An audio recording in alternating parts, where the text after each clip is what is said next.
안녕하세요. 8월 6일 근 한 달 이상여 만에 매드팩토리의 영상을 하는 것 같습니다. 여전히 투자는 이어져 가고요. 현재는 8월 초에 기존과 다르게 대량의 거래의 움직임을 보여주었습니다. 그 이후 글로벌 시장 그리고 우리 시장의 안정화에 힘입어서 이렇게 거래량을 동반하면서 61선을 안착을 하고 121선 경기선까지 뚫은 모습입니다. 이제 마지막으로 그동안의 오랜 동안 연초부터 시작을 해서 35,000원이라고 하는 하방 경직에 무너진 상황, 이곳에서 강력한 저항을 예상하는데 아직까지는 다음 달 9월에 보스턴에서 AACR 학회 발표가 있죠. 그 이전에 어느 정도 추세가 꺾이게 되는 모습이라고 보인다라면 대담하게 25,000원 이하에서 혹시라도 저는 좀 일부 담았는데요. 눈물의 매수다라고 저는 표현을 하는데 그 부분은 익절하도록 하겠습니다. 그렇지 않아도 그 이상 6만원대 이상 7만원 이런 부분에 물려져 있기 때문에 지속해서 어느 정도 조금씩 담아가면서 했는데 이곳에서 무너지면서 망연자실하고 있었고요. 25,000원 이하에서 아주 소량을 매수한 부분이 있는데 그 부분은 익절을 하는 방향으로 하고 여전히 매드팩토에 대해서는 기다림이 조금 오래 걸릴 것 같은 그러한 생각이 듭니다. 이제 완연하게 글로벌 시장의 불확실성은 풀렸다라고 보기에는 조금 그렇고요. 그러나 경기 침체라고 하는 그러한 최악의 상황보다는 물가 상승, 인플레이션에 의한 금리 인상으로 지난 7월 달이 7월 27, 8일 미국의 현지 시간에 금리 인상의 불확실성이 어느 정도 재해소가 되면서 점차적으로 상승하는 모습을 보여주고 있습니다. 잠시 지난 한 주, 최근의 한 달 동안의 나스닥의 모습을 한번 살펴보도록 하겠습니다. 일봉상에서 나스닥은 지난 6월 FOMC의 금리 인상의 최악이었었죠. 이곳에서 발표를 하면서 하방 경직은 이루어져 있고 그러면서 불확실성은 해소가 되면서 이렇게 한 달 보름 이상으로 상승하고 있습니다. 이 모습이 비단 이 모습과 유사하다라고 생각을 하는 것은 좀 기우가 아닌가. 이제는 여기에서 역배열의 서막이었고 이제는 그 역배열에서 61선과 121선 이제 유가는 배럴당이 90달러 이하로 되어져 있고요. 그리고 환율도 1,300원보다는 아래인 1,290원대를 보여주고 있고 무엇보다도 수급에 있어서 외국인과 기관의 수급이 들어오고 있다는 사실입니다. 따라서 9월에 다시 FOMC 미국의 금리 인상이 결정이 되겠지만 그렇게 큰 영향을 끼치진 못할 것이다. 지난 6월과 7월이 0.75%라고 하는 것은 자이언트 스텝을 밟은 이래로 9월에 만약에 금리의 상승, 연말까지 내년 초까지는 지속 금리 상승이라고 생각을 하는데 0.5% 정도의 이하면 이하이지 그 이상은 확률이 낮은 부분이 아닌가라는 생각으로 이제 9월경 정도의 14,500포인트 나스닥이 이 정도의 반등 수급이 들어오지 않을까라고 하는 생각을 해봅니다. 우리 코스닥 상황도 역시 긍정적인 모습을 보여주고 있죠. 잠시 짚고 넘어가도록 하겠습니다. 이게 넘어가질 않네요.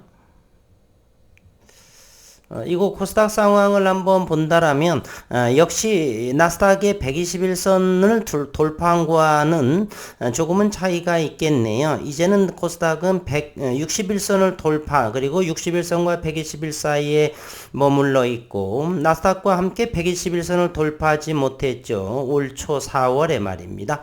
이번에는 과연의 121선을 돌파하면서 기존에 있는 추세의 흐름에 방향 전환이 될 거다라고 저는 생각을 하는데 시장을 주시해 볼 필요는 있겠다라는 생각을 해봅니다. 매드팩토 지난 5월 4일에 하반기 벡토서 팁 상업화 속도 기대감이다라고 하는 기사의 언론 기사를 다시 한번 살펴보도록 하겠습니다. 현재부터 한 3개월 전에 발표된 건데 당시에는 금리 인상의 불확실성, 경기 침체까지 있어서 이러한 부분에 올라와도 우리는 눈과 귀에 들어오지 않았던 상황이죠. 매드팩토가 올해 벡토서 팁 상업화를 위한 개발이 빠르게 진행될 것이란 증권 분석이 나오고 있다. 연초 중앙약심은 매드팩토의 벡토서 팁과 기트로다 평형 비소세포 폐밀자 치료 목적 임상 이상 용량 변경 신청에 대해 부결 의견이 이것이 1월 10일에 나오면서 급락의 모습을 보였었죠. 악몽 같은 시간이었던 것 같습니다. 바로 매드팩토 이때의 상황입니다. 이곳이죠. 이때만 해도 5만원 초반, 그래서 5만원과 7만원의 박스권에 움직이는 상황에서 이렇게 부결이 나오면서 급락에, 그래서 35,000원, 4만원의 박스권을 유지하고 있었는데 또다시 급락을 하면서 망연자실한 모습을 저는 잊을 수가 없네요. 중앙약심은 임상에서 나타난 부작용이 용량 변경을 통해 해결 가능한지에 대해 의문을 표시했다. 이에 벡토서 팁에 대한 우려가 확산이 됐던 것이고요. 이동건 신한금융투자연구원은 해당 이슈는 벡토서 팁 자체 문제를 보기 어렵다며 이전까지 벡토서 팁 단독으로 약물성 간 손상이 보고된 사례는 없었고 면역 관문 억제제 치료에서 면역 관련 이상 반응 발생 환자에게서 치유 효과가 더 높다는 연구 결과들도 있다라고 설명을 했습니다. 이 연구는 연초 중앙약심이요 식품의약품안전처로부터 동일한 면역항암제와 다른 적응증에 대한 용량 변경 신청이 받아들여졌고 협력사와도 문제없이 올 하반기 3상 개시 준비를 진행하고 있다라고 말했습니다. 특히 하반기부터는 벡토서 팁의 상업화를 위한 개발이 빠르게 진행될 것으로 보인다. 매드팩토는 하반기에 키트루다 병용 대장암 3상, 어니바이드 병용 췌장암 2상, 벡토서 팁 단독, 고륙종 1B, 2 이상 등 3가지 암종을 대상으로 허가용 임상을 개시할 예정인데 무엇보다도 임상의 순위가 대단히 낮은 위치에 있기 때문에 시간은 오래 걸리겠고 수급은 아직까지는 미미할 것이다. 그러면 지난 2021년, 2022년은 어땠는가? 누군가의 결과론적이지만 누군가의 리딩자가 있어서 작전이었다라고 저는 생각을 합니다. 이 연구는 지난해 미국 임상종양학회 아스코를 통해서 우선 효능을 입증한 대장암에 이어 올 하반기 주요 학회들을 통해서 췌장암 임상 결과를 공개할 것이라며 빠르게 벡토서 팁의 상업화를 위한 개발이 진행될 예정이다라고 이 연구원은 덧붙였습니다. 그리고 이제 8월 3일 며칠 전에 주가가 14%대를 상승하면서 거래량이 5만 주에서 150만 주의 급등의 거래량을 보여주었습니다. 이에 대해서 회사 측은 1일 전한 학회 데이터 공개, 보스턴에서의 AACR이죠. 공개 소식 외에 이수가 없다. 상관없습니다. 수급이 들어오면 주가는 상승하게 되어 있습니다. 현재의 벡토서 팁의 큰 문제라기보다는 누군가 한번 해 먹었고 그 이후로 1년 반 정도 지나면서 다시금 낙폭과대의 종목 차원으로 수급이 들어오지 않았나. 벡토서 팁이 우월한 부분은 있겠지만 그로 인해서 주식시장이 움직임보다는 낙폭과대 형태로 어느 정도 한 번은 다음 달 9월 13일에서 16일 보스턴에서 열리는 AACR 췌장암 특별 컨퍼런스에서 췌장암 대상 벡토서 팁 폴폭스 병용 요법에 대한 임상 1B 중간 데이터 소식이 포스터 공개한다. 그러면 요거 이전에 어느 정도 주가의 상승을 보이면서 이와 같죠. 상승을 보이면서 보스턴에서 AACR 이전에 어느 정도 피크치를 이루고서 또 다시 가격 조정이 나올 그 시기를 잘 기술적으로 대응해서 25,000원 이하의 일부 조금 매수한 부분을 익절할 생각을 하면서 저점 매수 부분은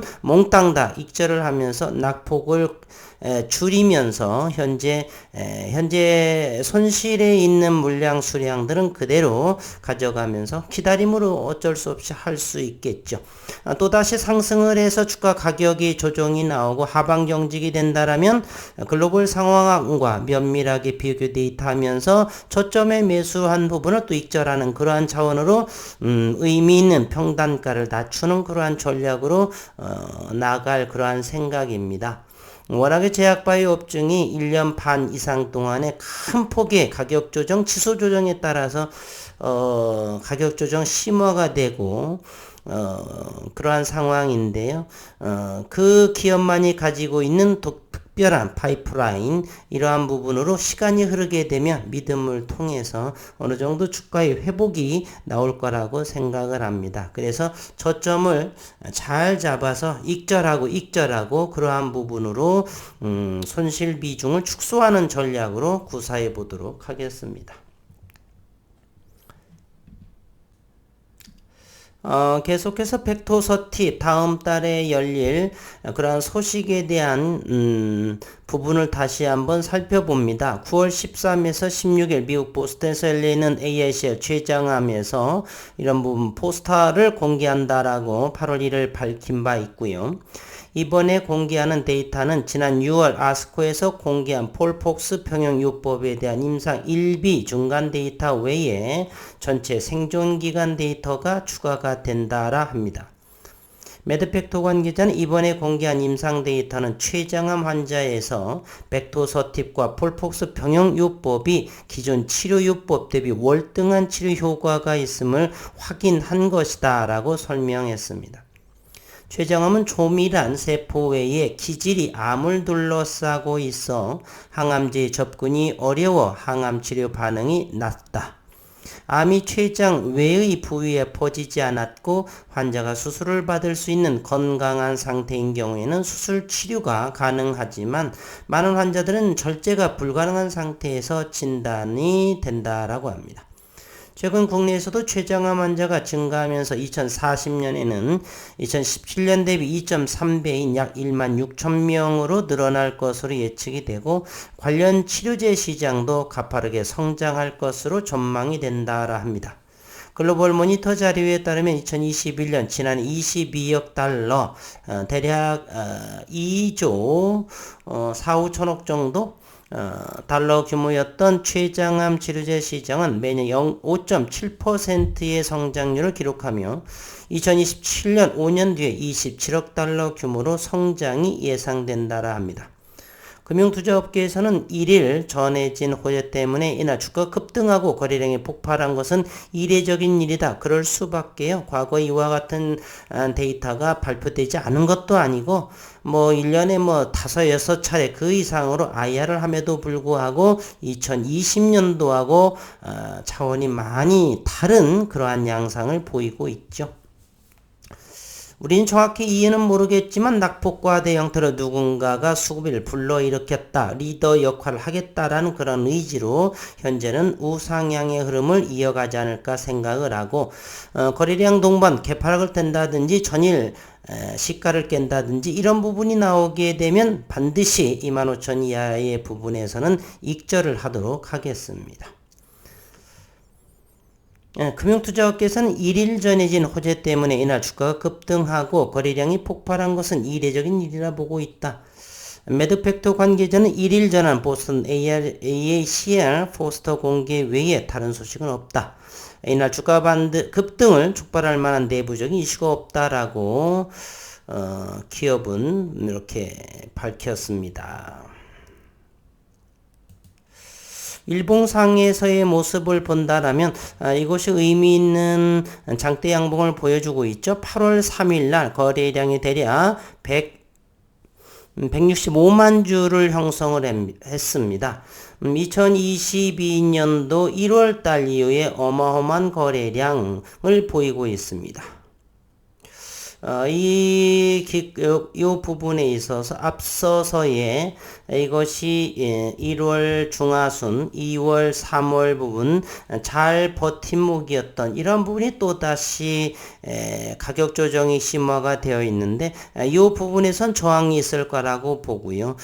상황을 좀 더 지켜봐야 되겠지만 어느 정도 익절을 해서 또다시 담는다든지 여기에서 매매 스킬이 있으신 분들은 매매를 통해서 수익의 극대를 노릴 수도 있겠다. 기존 손실의 부분 들고 가고 혹시라도 저점 3만원 미만에서 산 부분들은 충분히 익절시킬 상황이다라고 생각을 해봅니다. 매도 팩터 외국인의 움직임을 한번 살펴보도록 하겠습니다. 신용시장이 1.47% 지속적으로 최근 주가가 상승하면서 늘어나는 신용장고의 모습을 보여주고 있고요. 그리고 143만 4천 주 6.81%의 매도 팩터를 보여주고 있습니다. 최근에는 보니까 기관 투자가들의 매수 의도 보여지고요. 여전히 외국인들의 모습은 매도로 이렇게 보여집니다. 매수가 그렇게 크지 않은 7월 5일에 10만 8,670주 정도 한번 나오고 대략의 순매수는 그렇게 약한 상황이다라고 볼 수가 있겠습니다. 장중의 수급들을 한번 보도록 하겠습니다. 매드 팩터 연기금이 최근 4일째 순매수 최근의 모습은 상당히 좋아 보이죠. 외국인은 이틀째 순매수, 기관 투자가들은 3일째 순매수를 보이고 사모펀드는 관망의 모습으로 보여지고 있다라고 볼 수가 있습니다. 분봉을 통해서 투자자들의 심리를 한번 살펴봅니다. 매드 팩터 이것이 1년 동안의 분봉의 차트를 한번 보겠습니다. 올해 들어서 이곳에 35,000원을 경계로 위아래 이런 상황이 되겠네요. 4월에서 급락의 모습을 보여주었고 지난 6월 14, 15일 첫 번째 자이언트스텝의 0.75%의 금리를 앞두고서 가장 바닥권의 모든 종목이 터치를 했었고 이곳 매드 팩터는 25,000원 정도 선에서 멈추어집니다. 2만원 초반에서 전체 하방 경직이 보여지고 이제 이곳 35,000원대 현재 33,200원을 어느 정도의 거래량을 동반해서 이곳을 돌파할 것인지 쉽지 않은 싸움이 되지 않을까 그러한 생각을 한번 해봅니다. 이제 AACR에서 자꾸 그 학회들이 하도 많아서 헷갈립니다. 보스턴에서 AACR에서의 그 이전에 어느 정도의 이곳 근방에서 무너진다든지 이 근방에서 돌파를 하면서 AACR 학회 발표에서 며칠 전부터 주가가 많이 상승해서 다운이 된다라면 저가 메리트 이 부분에 대해서는 충분히 익절하고 나머지는 지켜보는 걸로 이렇게 하도록 하겠습니다. 어려운 시장의 연속이고요. 일봉에서 보면은 매도 팩도 정말 특히나 제약바이오에서도 특히나 더 가격 조정이 심한 매도 팩도 대단히 어려운 상황임에도 불구하고 올 하반기에는 조금 수급이 모아지는 그러한 상황이 나타났으면 하는 바람입니다. 수고 많으셨고 현재 날씨는 습도가 많고 대단히 무더위의 날씨입니다. 건강관리 유념하시고 주식도 손절 구간이고 모두 다가 건강 맞아 잃는다면 모든 것을 잃는다라고 하니 건강만큼은 잘 챙기셔서 그래야 건강한 마음으로 회복될 그 시간까지 잘 기다림을 통해 보겠습니다. 수고 많으셨습니다.